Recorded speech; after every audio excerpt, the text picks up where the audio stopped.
क्या आपने कभी सोचा है कि हम सब खुश रहना चाहते हैं, लेकिन फिर भी ज्यादातर लोग दुखी क्यों हैं? हम पैसा कमाते हैं, रिश्ते बनाते हैं, सफलता पाते हैं, फिर भी कहीं ना कहीं एक खालीपन बना रहता है। क्या ये हमारी उम्मीदें हैं जो हमें धोखा देती हैं, या फिर जिंदगी की सच्चाई ही कुछ और है जिसे हम समझ नहीं पाए हैं? आज के वीडियो में हम इसी सवाल का पीछा करेंगे। जिंदगी की सच्चाई क्या है और खुशी इतनी मुश्किल क्यों लगती है?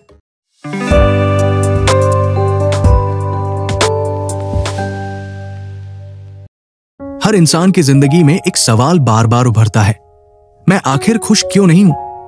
ऐसा नहीं है कि हमारे पास साधन नहीं है।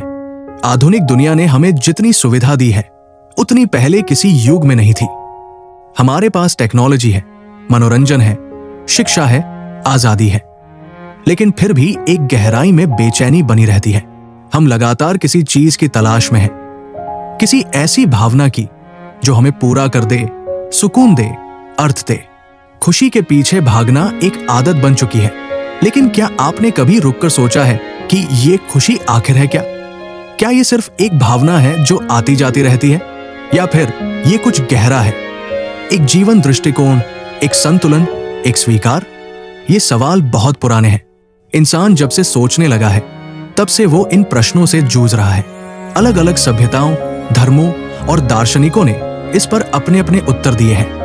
इस वीडियो में हम आपको एक यात्रा पर ले चलेंगे, प्राचीन भारतीय दर्शन से लेकर ग्रीक स्टोइक सोच, फिर एग्जिस्टेंशियलिज्म की उलझनों से होते हुए आज की मनोविज्ञान और समकालीन जीवन शैली तक। ये सिर्फ विचारों की बात नहीं है, ये हमारे जीने के तरीके की बात है। अगर आप भी इस सवाल से जूझ रहे हैं कि आखिर मैं खुश क्यों नहीं हूं, तो इस वीडियो को अंत तक जरूर देखिए, क्योंकि जवाब कहीं ना कहीं आपके अनुभव के भीतर ही छुपा है। बस जरूरत है उसे सही ढंग से समझने की। अगर हम इस सवाल की जड़ तक पहुंचना चाहते हैं कि खुशी इतनी क्षणिक क्यों लगती है, तो हमें प्राचीन पूर्वीय दर्शन की ओर देखना होगा। इन विचारधाराओं ने हजारों साल पहले ही उस मानवीय बेचैनी को समझ लिया था जिससे हम आज भी जूझ रहे हैं। सबसे पहले गौतम बुद्ध की बात करें। बुद्ध ने कहा कि जीवन का मूल स्वभाव ही दुख है, जिसे उन्होंने दुख के 4 आर्य सत्य के रूप में समझाया। पहला सत्य है कि जीवन में दुख है। दूसरा, ये दुख हमारे तृष्णा यानी लालच, इच्छाओं और चाहतों से उत्पन्न होता है। हम चीजों को पकड़ना चाहते हैं, उन्हें स्थायी मान लेते हैं, जबकि दुनिया निरंतर बदलती रहती है। यही अनित्य या इम्पर्मनेंस हमें अंदर ही अंदर तोड़ती है। बुद्ध कहते हैं, the root of suffering is craving. जब तक हम चाह की जंजीरों से बंधे रहेंगे, तब तक सुख एक मृत तृष्णा बना रहेगा। अब चलते हैं चीन की ओर, जहां लाओ त्जू ने ताओ ते चिंग में एक बहुत ही सरल लेकिन गहरा विचार प्रस्तुत किया, वू वेई। इसका मतलब है बिना जबरदस्ती के प्रवाह में बहना। जब हम जीवन के स्वाभाविक प्रवाह के साथ चलते हैं, बिना उसे मोड़ने या नियंत्रित करने की कोशिश किए, तब एक प्रकार की सहज शांति मिलती है। लाओ त्जू के अनुसार असली सुख किसी उपलब्धि में नहीं, बल्कि प्राकृतिक संतुलन में है। जब हम बाहरी मान्यता या सफलता के पीछे नहीं भागते, तब हमें भीतर की स्थिरता मिलती है। भारतीय दर्शन में भगवद गीता ने निष्काम कर्म की भावना को और भी विस्तार दिया है। श्री कृष्ण अर्जुन से कहते हैं, कर्म करो, फल की चिंता मत करो। इसे निष्काम कर्म कहा जाता है। इसका अर्थ ये नहीं है कि आप उदासीन बन जाएं, बल्कि ये कि आप अपने कर्म में पूर्ण मन से लगे रहें, पर उसके परिणाम से जुड़ाव ना रखें। जब हम फल की अपेक्षा छोड़ते हैं, तब मन शांत होता है, और वही स्थायी सुख की ओर पहला कदम है। तो प्राचीन और पूर्वीय दार्शनिक हमें यही बताते हैं कि असली सुख पाने के लिए हमें इच्छाओं, नियंत्रण और परिणामों की होड़ से बाहर आना होगा। जिंदगी तभी हल्की लगती है जब हम उसे पकड़ने की जगह उसे जीना सीखते हैं।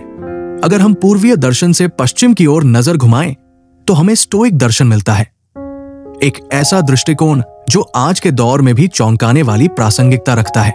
स्टोइक सोच की जड़ें प्राचीन ग्रीस और रोम में है, लेकिन इसके विचार आधुनिक मनोविज्ञान और आत्मसंयम के सिद्धांतों के बहुत करीब है। सबसे पहले बात करते हैं सेनेका की, जिन्होंने लेटर्स फ्रॉम अ स्टोइक में लिखा, we suffer more in imagination than in reality. यानी हम जितना दुख वास्तव में सहते हैं, उससे कहीं ज्यादा हमारी कल्पना हमें दुख देती है। हम बार बार वही बातें सोचते हैं जो हो सकती है लेकिन नहीं हुई। हम परिणामों की चिंता करते हैं, भविष्य के भय में उलझते हैं और अतीत की शर्म में फंसे रहते हैं। स्टोइक दर्शन कहता है कि खुशी बाहरी घटनाओं में नहीं बल्कि हमारी सोच में है। जब हम अपनी मानसिक धारणाओं को समझते हैं और नियंत्रित करते हैं तभी स्थिरता और संतुलन संभव है। इसी विचार को मार्कस ऑरेलियस, जो कि रोमन सम्राट भी थे और अधिक गहराई से मेडिटेशंस में रखते हैं, वे कहते हैं, You have power over your mind, not outside events. Realize this and you will find strength. Marcus हमें ये याद दिलाते हैं कि दुनिया में बहुत कुछ हमारे नियंत्रण में नहीं है। मौसम, लोग, मौत, असफलता। लेकिन जो चीज हमेशा हमारे वश में रहती है वो है हमारी सोच, हमारा दृष्टिकोण। जब हम बाहरी चीजों से अपनी मानसिक स्थिति को अलग करना सीख लेते हैं तब दुख कमजोर पड़ने लगता है। यहीं से आत्मबल पैदा होता है। फिर आते हैं एपिक्टेटस।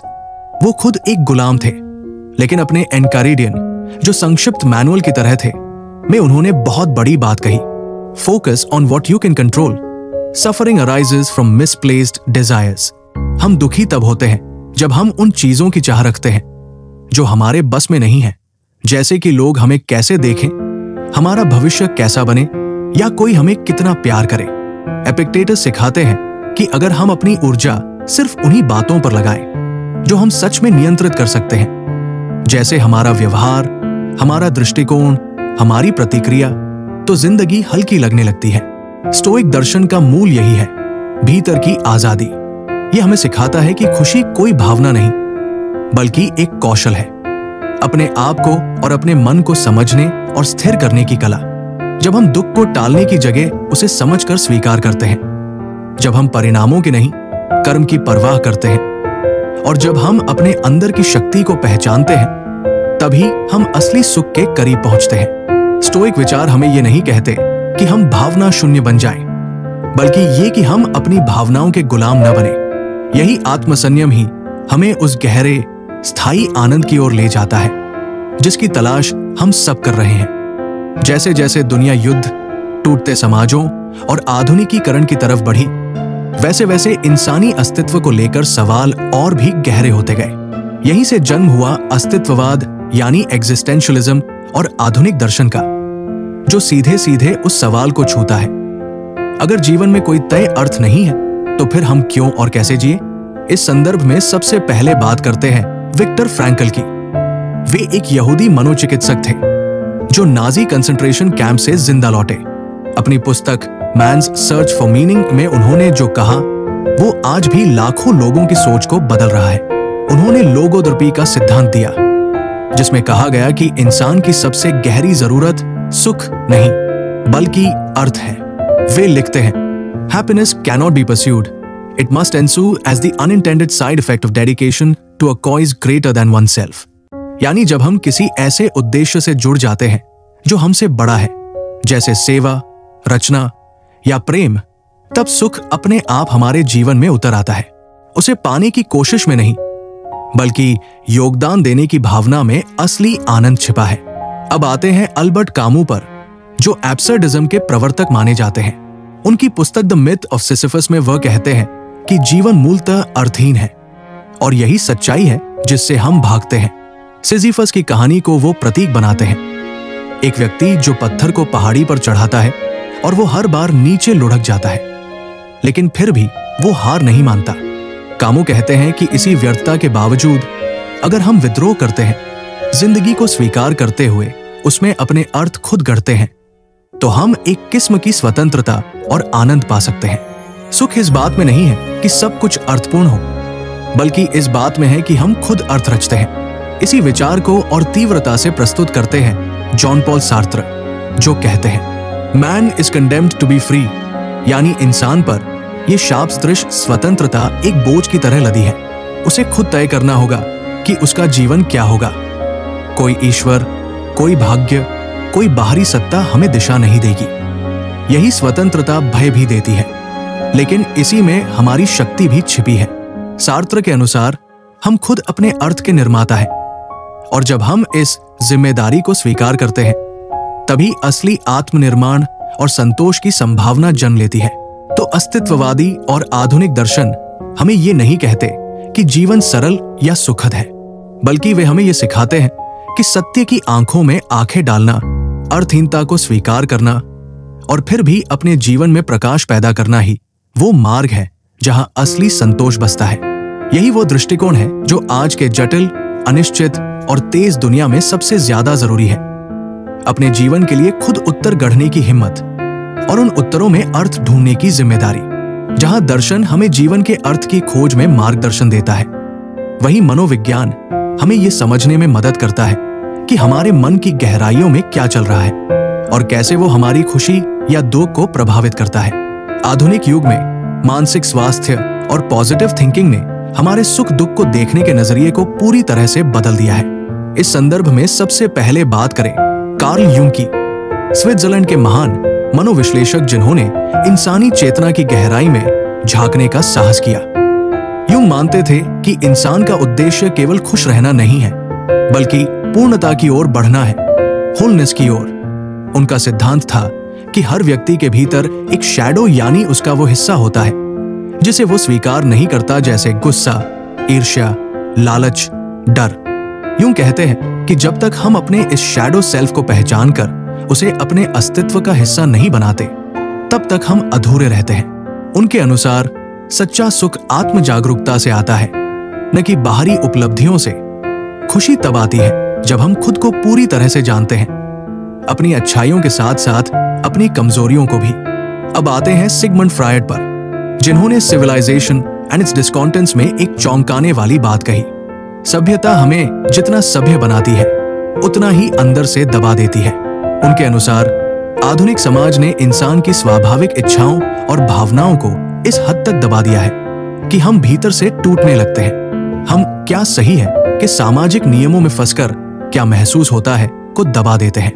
नतीजा तनाव, बेचैनी और असंतोष। फ्रायड मानते हैं कि खुशी का रास्ता सीधे नहीं जाता। वो हमारे अनजाने डर, दबे हुए भाव और अस्वीकार किए गए हिस्सों को समझने और स्वीकारने से होकर जाता है। इन गहराइयों के बाद अब बात करें मार्टिन सेलिगमैन की, जो पॉजिटिव साइकोलॉजी के जनक माने जाते हैं।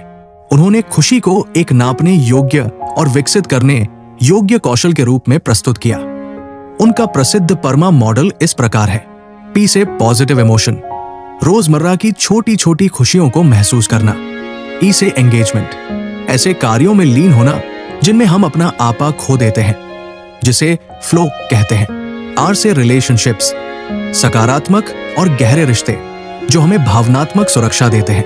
एम से मीनिंग, किसी बड़े उद्देश्य या जीवन दर्शन से जुड़ाव। ए से अकॉम्प्लिशमेंट, लक्ष्य तय करना और उन्हें पूरा करना, चाहे वो छोटे हो या बड़े। सेलिगमैन कहते हैं कि खुशी कोई रहस्यमयी चीज नहीं है, ये एक संरचित प्रक्रिया है जिसे समझकर अपनाया जा सकता है। तो इस भाग में यह स्पष्ट होता है कि खुशी केवल भावना नहीं है, ये एक मानसिक स्थिति, स्वस्वीकृति और सजग जीवन शैली का परिणाम है।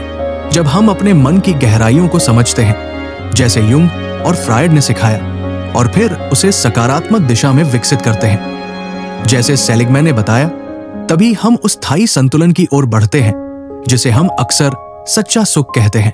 जब दर्शन और मनोविज्ञान विचारों की दुनिया में हमें दिशा देते हैं, तब साहित्य उन विचारों को जीने, महसूस करने और समझने की कला सिखाता है। महान साहित्यकारों ने भावनाओं, पीड़ा, स्वतंत्रता और अर्थ की खोज को कहानियों और कविताओं के जरिए इतनी गहराई से चित्रित किया है कि वो हमारे हृदय तक सीधे पहुंचती है। आइए कुछ ऐसे ही क्लासिक्स पर नजर डालते हैं जो हमें बताते हैं कि क्यों खुशी हमेशा पकड़ से बाहर सी लगती है। सबसे पहले बात करें फायोडर डॉस्टोएव्स्की की। उनकी दो प्रमुख रचनाएं नोट्स फ्रॉम अंडरग्राउंड और द ब्रदर्स कर्माजोव, मानव पीड़ा, स्वतंत्र इच्छा और जीवन के अर्थ को लेकर गहन प्रश्न उठाती है। नोट्स फ्रॉम अंडरग्राउंड में एक ऐसा व्यक्ति सामने आता है जो अपने ही भीतर की उलझनों और समाज से अलगाव में जीता है।